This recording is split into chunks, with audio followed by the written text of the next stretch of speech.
कहानी की शुरुआत में हमें एयरपोर्ट दिखाया जाता है, जहां हम ब्रैड नाम के एक पायलट को देखते हैं। वो तेजी से जहाज की तरफ जा रहा होता है और साथ ही साथ वीडियो कॉल पर अपनी बेटी से बात भी कर रहा होता है। उसकी बेटी कहती है कि आज सुबह मैंने न्यूज देखी थी, जिसमें बताया जा रहा था कि आप जिस एरिया में जा रहे हो वहाँ का मौसम बहुत ज्यादा खराब है, जिस वजह से और भी कई सारी फ्लाइट्स कैंसिल कर दी गई हैं। इसलिए आपको भी अपनी फ्लाइट कैंसिल करके घर वापस आना चाहिए। लेकिन ब्रैड मुस्कुराकर जवाब देता है कि मैं पहले भी कई बार ऐसे मौसम में सेफली जहाज उड़ा चुका हूँ, इसलिए तुम परेशान मत हो, मैं जल्द ही घर वापस आ जाऊंगा। ये सुनकर उसकी बेटी खुश हो जाती है और कॉल काट देती है। उसके बाद ब्रैड जहाज के केबिन में आकर को पायलट से मिलता है। को पायलट थोड़ा सा नर्वस था क्योंकि आज वो पहली बार फ्लाइट उड़ाने वाला था। तभी एक एयर होस्टेस आकर ब्रैड को बाहर बुलाती है, जहाँ एक पुलिस अफसर ब्रैड को बताता है कि इमरजेंसी की वजह से तुम्हें एक कातिल को अपने साथ ले जाना पड़ेगा, जिसका नाम टोनी है। टोनी एक बहुत ही ताकतवर और खतरनाक इंसान है जिस पर मर्डर का केस है और अब इसे जहाज के जरिए दूसरी कंट्री ले जाकर उम्र भर कैद के लिए जेल में डाला जाएगा। वो पुलिस अफसर ब्रैड से कहता है कि ये जिम्मेदारी हम तुम्हें इसलिए दे रहे हैं क्योंकि तुम एक काबिल और समझदार पायलट हो। ब्रैड मान जाता है और टोनी को सबसे लास्ट वाली सीट्स में बिठा देता है ताकि बाकी पैसेंजर्स को कोई परेशानी न हो। उसके बाद सभी पैसेंजर्स अपने सीट्स पर बैठ जाते हैं और ब्रैड जहाज के स्टाफ के पास आकर कंफर्म कर लेता है कि सभी पैसेंजर्स आ गए हैं, जिसके बाद जहाज टेक ऑफ कर लेती है। ऊंचाई पर पहुंचने के बाद ब्रैड जहाज को ऑटो पायलट पर लगाकर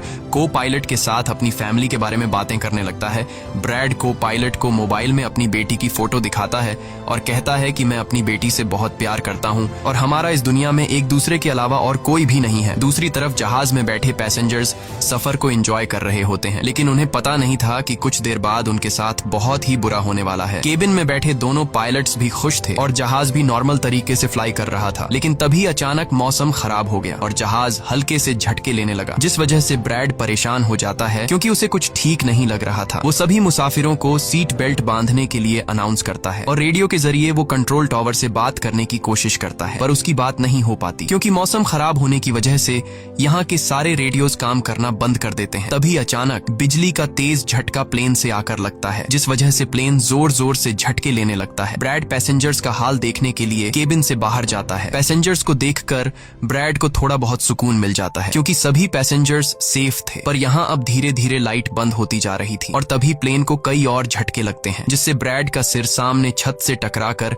नीचे गिर जाता है और उसके माथे पर चोट लग जाती है। इस सूरत हाल को देखते हुए सभी पैसेंजर्स की हालत खराब होने लगी थी। ब्रैड जल्दी से वापस केबिन में आकर अपने साथी के साथ मिलकर प्लेन को संभालने में लग जाता है। ये उनके लिए काफी मुश्किल टाइम था। मौसम खराब होने की वजह से उन्हें आगे कुछ भी नहीं दिखाई दे रहा था। ब्रैड कहता है कि हमें प्लेन को नीचे लाना होगा क्योंकि अगर प्लेन को एक और झटका लगा तो प्लेन तबाह हो सकता है। ये लोग फौरन जहाज का अल्टीट्यूड कम करने लगते हैं और जहाज तेजी से नीचे की तरफ जाने लगता है। जहाज के अंदर मौजूद पैसेंजर्स काफी ज्यादा डरे हुए थे। तभी क्रिमिनल टोनी के साथ जो पुलिस अफसर आया होता है, उसके हाथ से मोबाइल छूट जाता है। वो अपने मोबाइल फोन को उठाने के लिए अपना सीट बेल्ट खोल लेता है, जिसकी मदद करने के लिए एक एयर होस्टेस भी अपना सीट बेल्ट खोलकर आगे आती है।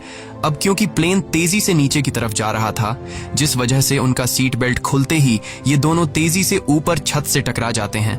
ये दोनों इतनी तेजी से छत से टकराते हैं कि उनकी तुरंत मौत हो जाती है। इतने में जहाज काफी कम अल्टीट्यूड पर आ जाता है और किसी तरह करके ये दोनों पायलट जहाज को कंट्रोल कर लेते हैं। लेकिन अब जहाज में ज्यादा पावर नहीं बची होती, इसलिए ब्रैड जहाज को एयरपोर्ट तक नहीं पहुंचा सकता था, जिस वजह से ब्रैड जहाज को नीचे लाकर समंदर में क्रैश लैंड करने का सोचता है। लेकिन तभी ये दोनों कुछ दूर एक आइलैंड देख लेते हैं, जिसके बाद ब्रैड जहाज की डायरेक्शन आइलैंड की तरफ कर लेता है और आइलैंड पर लैंड करने का फैसला करता है। कई मुश्किलों के बाद ब्रैड इस आइलैंड पर मौजूद एक रोड पर फाइनली इमरजेंसी लैंड कर लेता है। लकीली इस इमरजेंसी लैंडिंग में सभी पैसेंजर्स सही सलामत होते हैं और किसी को भी चोट नहीं आती। तभी जहाज में पीछे शॉर्ट सर्किट होता है, जिससे देखकर ब्रैड खुश हो जाता है क्योंकि जहाज में अभी भी थोड़ी बहुत बिजली बची हुई थी। सभी पैसेंजर्स के जहाज से उतरने के बाद एक एयर होस्टेस कैप्टन ब्रैड को बताती है कि क्रिमिनल टोनी को ले जाने वाला पुलिस अफसर मारा गया है और एक एयर होस्टेस भी मारी गई है। ये सुनकर ब्रैड बहुत ज्यादा मायूस हो जाता है। दूसरी तरफ एयरलाइन कंपनी का मालिक देखता है कि उसका एक जहाज अचानक गायब हो गया है क्योंकि उसने प्लेन को लैंड होते हुए नहीं देखा था और काफी देर से रेडियो खराब होने की वजह से उसका पायलट से कांटेक्ट भी नहीं हो पा रहा था। इसीलिए वो एयरलाइन कंपनी का मालिक स्कार्सडेल नाम के एक रेस्क्यू एक्सपर्ट को बुलाता है, जो ऐसे लोगों को ढूंढने का काम करता है जो मुश्किल में कहीं फंसे हुए होते हैं। एयरलाइन कंपनी का मालिक उसे कहता है कि मुझे मेरे प्लेन्स की सारी डिटेल्स चाहिए, जैसे वो कहाँ गया, उसके वर्कर्स और सभी पैसेंजर्स कहाँ हैं। जिसके बाद रेस्क्यू एक्सपर्ट अपने काम पर लग जाता है। दूसरी तरफ सारे पैसेंजर्स इस सोच में थे कि हम यहाँ क्यों उतरे हैं। ब्रैड सभी पैसेंजर्स को इकट्ठा करके समझाता है कि इमरजेंसी की वजह से हमें यहाँ उतरना पड़ा। प्लेन में अभी भी थोड़ी बहुत बिजली मौजूद है जिसे हम बाकी चीजों को ठीक कर लेंगे। तब तक आप लोग यहाँ आराम से रहें और आप लोग घबराइएगा नहीं, बहुत जल्द हम यहाँ से निकल जाएंगे। जिसके बाद ब्रैड प्लेन के पास आकर उसे ठीक करने में लग जाता है, पर वो देखता है कि जहाज में पावर काफी कम है, इसलिए उन्हें मदद का इंतजार करना होगा। ये लोग मैप निकालकर खुद ही अपनी लोकेशन देखने लगते हैं ताकि उन्हें पता चल सके कि आखिर ये लोग किस जगह पर हैं। ब्रैड का साथी को पायलट नक्शा देखकर बताता है कि हम एक प्राइवेट आइलैंड पर फंसे हुए हैं। ये जगह बहुत ही खतरनाक है। यहाँ पर ऐसे लोग हैं जो किसी सरकार या गवर्नमेंट की बात नहीं मानते। अगर इन लोगों ने हमें पकड़ लिया तो हमारी जान खतरे में पड़ सकती है और हमारी गवर्नमेंट भी हमें नहीं बचा पाएगी। ये सुनकर ब्रैड कहता है कि अब कहीं से भी करके हमें अपनी रेस्क्यू टीम को यहाँ पर बुलाना ही होगा ताकि वो आकर हम सबको बचा ले, क्योंकि यही एक रास्ता है यहाँ से निकलने का। जिसके बाद ये दोनों मदद बुलाने के लिए रेडियो ठीक करने लगते हैं, लेकिन आसमानी बिजली के टकराने से रेडियो बिल्कुल खराब हो चुका था। अब ब्रैड सभी पैसेंजर्स के पास आकर उन्हें बताता है कि किसी खराबी की वजह से रेडियो काम नहीं कर रहा, लेकिन आप सब परेशान मत हो। ब्रैड उन्हें तसल्ली देता है कि हम आइलैंड के दूसरी साइड पर जाकर रेडियो को ढूंढेंगे और कंट्रोल टावर को अपनी लोकेशन बताकर रेस्क्यू टीम को यहाँ पर भेजने के लिए कहेंगे, जो आकर आप सब लोगों को बचा लेंगे। और यहाँ ब्रैड एक बहुत बड़ा कदम उठाता है। वो कहता है कि मेरे साथ टोनी जाएगा। ये कहकर वो टोनी की हथकड़ी खोल देता है। यहाँ ब्रैड जहाज के कोपायलट से कहता है कि तुम जहाज की पावर को रिपेयर करने के काम पर लग जाओ। मैं जल्द ही किसी भी कॉन्टैक्ट के जरिए रेस्क्यू टीम को यहाँ तक लाने की कोशिश करूंगा। जिसके बाद टोनी और ब्रैड रेडियो ढूंढने के लिए जंगल की तरफ निकल पड़ते हैं। रास्ते में टोनी ब्रैड को उस पर भरोसा करने के लिए थैंक्स कहता है। अब हम इस आइलैंड पर रहने वाले आतंकवादी ग्रुप को देखते हैं, जिनके पास एक आदमी दौड़ कर आता है और वो आदमी उस ग्रुप के लीडर को बताता है कि यहाँ आइलैंड पर एक प्लेन आकर रुका है इमरजेंसी की वजह से और उसके अंदर बहुत सारे लोग हैं जो अलग अलग कंट्रीज से हैं। ये सुनकर ग्रुप का लीडर उस आदमी को कुछ पैसे देता है और ग्रुप का लीडर अपनी टीम से तैयार होने को कहता है। आइलैंड के जंगल में ब्रैड और टोनी आगे बढ़ रहे होते हैं। टोनी ब्रैड से पूछता है कि तुमने मुझे आजाद क्यों किया और अब मुझे कहाँ लेकर जा रहे हो। तब ब्रैड उसे कहता है क्योंकि मैं तुम्हारी वजह से सबको खतरे में नहीं डाल सकता और यहाँ एक खतरनाक आतंकवादी ग्रुप है जिसका मेरे साथ मिलकर तुम्हें सामना करना है। तब टोनी ब्रैड से कहता है कि मैं एक मिलिट्री बैकग्राउंड से हूँ और मैं यूएस मिलिट्री में कई साल ड्यूटी कर चुका हूँ। कुछ ही देर में पीछे से टोनी की आवाज आनी बंद हो जाती है। जब ब्रैड पीछे मुड़कर देखता है तो टोनी वहाँ नहीं था। वो ब्रैड से अपनी जान छुड़ाकर भाग चुका था और अब ब्रैड अकेले ही जंगल में आगे निकल पड़ता है। जंगल में आगे बढ़ते हुए ब्रैड एक खाली पड़ी फैक्ट्री में जाता है जहाँ वो एक टेलीफोन को ढूंढ लेता है, लेकिन वो पुराने जमाने का टेलीफोन खराब पड़ा हुआ था। जिसके बाद ब्रैड साइड पर लगे उस टेलीफोन के तार जोड़ने लगता है और टेलीफोन काम करने लग जाता है। ब्रैड जल्दी से कंपनी के हेल्पलाइन पर कॉल करता है। ब्रैड हेल्पलाइन को अपनी लोकेशन और सब कुछ बता देता है, लेकिन लाइन में कोई गड़बड़ी होने की वजह से सामने वाले इंसान तक उसकी आवाज ठीक से नहीं पहुंच रही होती, जिस वजह से हेल्पलाइन वाले ब्रैड की कॉल काट लेते हैं। तब ब्रैड को एक आइडिया आता है। वो अपनी बेटी को कॉल करता है और उसे अपनी लोकेशन और बाकी सारी चीजें एक पेपर पर लिखकर उसके ऑफिस तक पहुंचाने को कहता है। तभी बातचीत के दौरान पीछे से एक आदमी आकर ब्रैड पर हमला कर देता है, लेकिन ब्रैड उसे काफी मुश्किल से काबू कर लेता है और उस आदमी को मार मार कर बेहोश कर देता है। तभी ब्रैड को महसूस होता है कि एक और आदमी इस कमरे में आ रहा है, इसीलिए जल्दी से वो छिप जाता है। पर वो आदमी कोई और नहीं बल्कि टोनी था, जिसने बहुत सारे गुंडों को मारकर उनके हथियार ले लिए थे। और वो ब्रैड को आवाज देता है कि डरो मत, बाहर निकलो। फिर जब ब्रैड सामने आता है तो टोनी ब्रैड को एक बंदूक पकड़ा देता है उसकी हिफाजत के लिए। उसके बाद ये दोनों जब फैक्ट्री के नीचे वाले फ्लोर में आते हैं तो यहाँ उन्हें एक कैमरा मिलता है, कैमरा की रिकॉर्डिंग और वहाँ पड़े पासपोर्ट से इन्हें पता चलता है कि इस आइलैंड पर रहने वाले आतंकवादी लोगों को किडनैप करके उनकी फैमिली से काफी बड़ी रकम की डिमांड करते हैं। और जब किडनैप किए हुए बंदे की फैमिली की तरफ से उन्हें पैसे मिल भी जाते हैं तब भी ये लोग उसे छोड़ने के बजाय मार देते हैं। ये देखकर ब्रैड समझ जाता है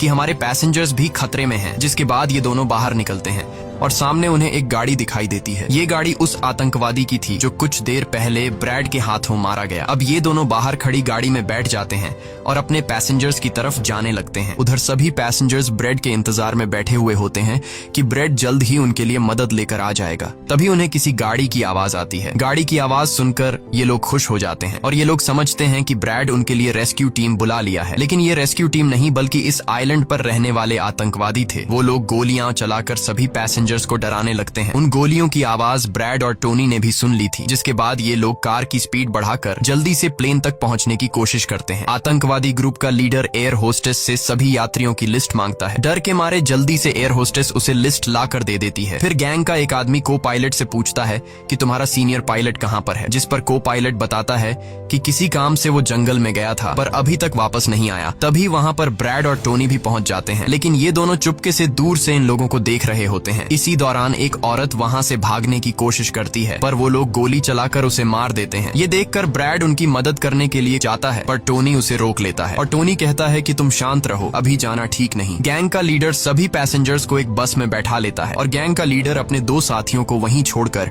उनसे कहता है कि जाओ, जहाज के अंदर जो भी कीमती सामान है उसे ले आओ। जिसके बाद ये लोग सभी पैसेंजर्स को अपने अड्डे पर ले जाने लगते हैं।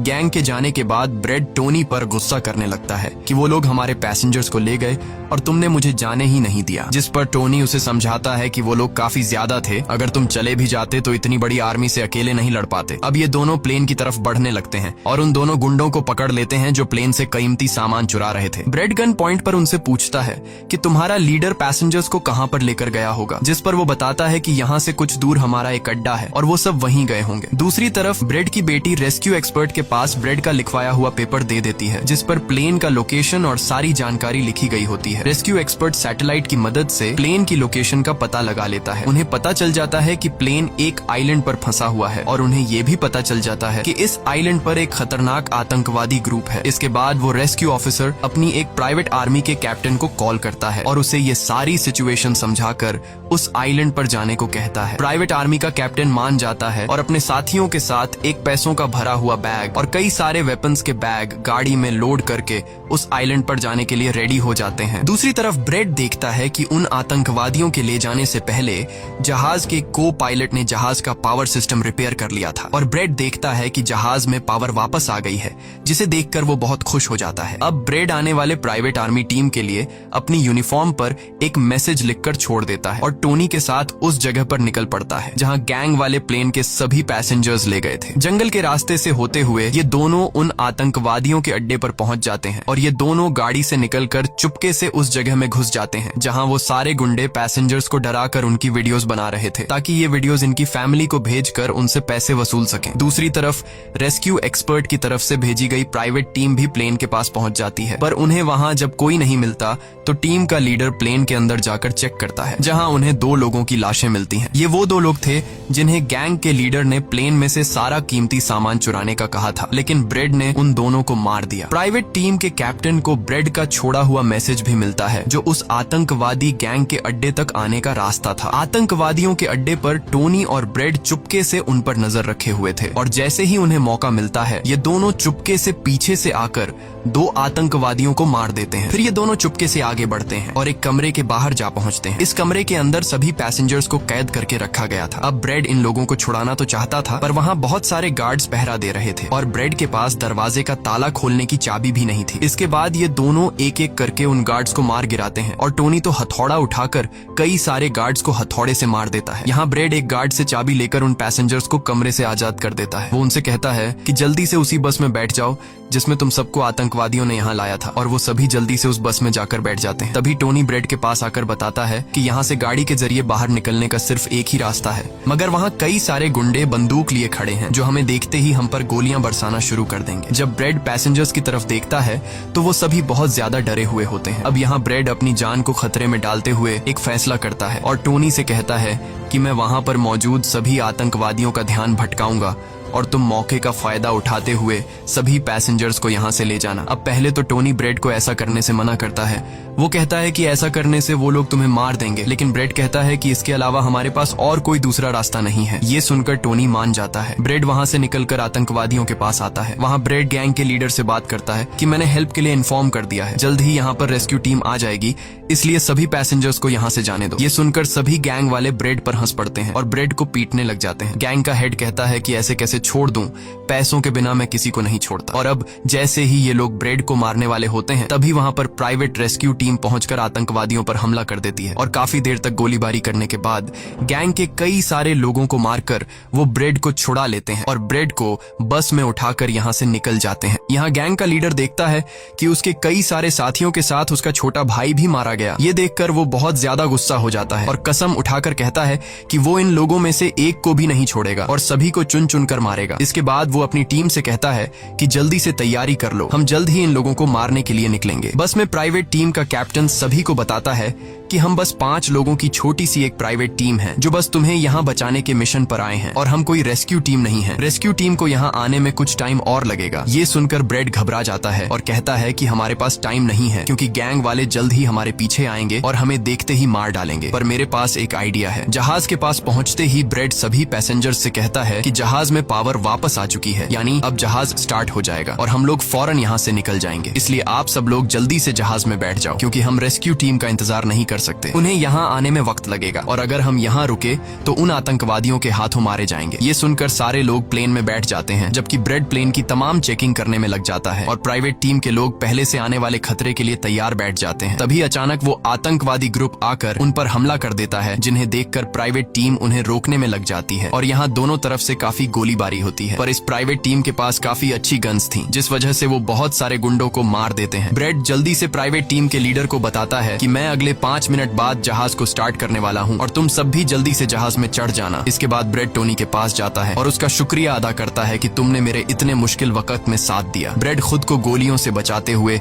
अंदर जहाज में आकर अपने केबिन में बैठ जाता है और अपने साथी को पायलट के साथ मिलकर प्लेन को स्टार्ट करने में लग जाता है। उधर टोनी के पास गोलियां खत्म हो जाती हैं और जब वो बुलेट्स ढूंढने के लिए प्राइवेट टीम का बैग चेक करता है तो उसे वहां पैसों से भरा हुआ एक बैग मिलता है। लेकिन इस वक्त टोनी पैसों को छोड़कर दूसरी बैग से गोलियां निकालकर दोबारा आतंकवादियों से लड़ने लगता है। यहाँ तब तक ब्रेड भी प्लेन को राइट साइड पर घुमा देता है। अब प्राइवेट टीम के सोल्जर्स भी एक एक करके जहाज में चढ़ने लगते हैं और टोनी उन्हें कवर फायर देता है। पावर आने की वजह से रेडियो भी काम करने लग जाता है। अब ब्रेड को प्लेन कंपनी का मालिक बताता है कि मैं तुम्हें कोई सुरक्षित जगह बता दूंगा जहां तुम जा सकते हो। अब सभी लोग जहाज में चढ़ जाते हैं पर टोनी नहीं चढ़ता। वो पैसों से भरा बैग लेकर वहां से भागने लगता है क्योंकि अगर वो इनके साथ प्लेन में वापस गया तो पुलिस वाले उसे फिर से पकड़कर जेल में डाल देंगे। गैंग का लीडर अपने साथियों को मरता हुआ देखकर गुस्से से पागल हो जाता है। वो प्लेन के सामने रॉकेट लॉन्चर लाकर उन्हें एक ही झटके में उड़ाने का सोचता है, लेकिन सही टाइम पर टोनी उसे देख लेता है। अब टोनी जल्दी से बंदूक उठाकर